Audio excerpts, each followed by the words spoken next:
నమస్కారం అండి. ఈరోజు మన ఛానల్లో యశోద పులుగుర్త గారు రచించినటువంటి నేను ఒంటరిని కాదు అనే కథను అప్లోడ్ చేశాను. మన ఛానల్ నేమ్ కింద లింక్ ఇస్తాను, ఒక్కసారి ఆ కథను వినండి.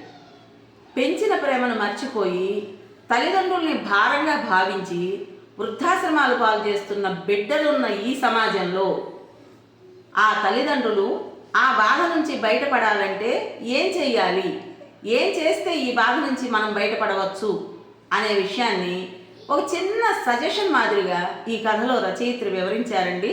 నాకైతే ఈ సజెషన్ చాలా బాగా నచ్చింది. మీరు కూడా ఒక్కసారి ఈ కథను వినండి, ఖచ్చితంగా మీకు కూడా నచ్చుతుందనే అనుకుంటున్నాను. మరి ఈ కథను విన్న తర్వాత మీకు ఏమనిపించింది అనేది నా కామెంట్ బాక్స్లో తప్పకుండా తెలియజేస్తారు కదా. మరి ఇంత మంచి కథను మనకు అందించిన రచయిత్రి యశోద గారికి మనందరి తరపున మనస్ఫూర్తిగా ధన్యవాదాలు తెలియజేసుకుంటూ రేపు మరో మంచి కథతో మీ ముందుకు వస్తాను. మరి ఈ కథ మీకు నచ్చినట్టయితే లైక్ చేసి మరో నలుగురికి షేర్ చేయండి. అలాగే కొత్త వాళ్ళు కనుక మన ఛానల్ని చూస్తున్నట్లయితే తప్పకుండా సబ్స్క్రైబ్ చేసుకోండి. ఉంటానండి.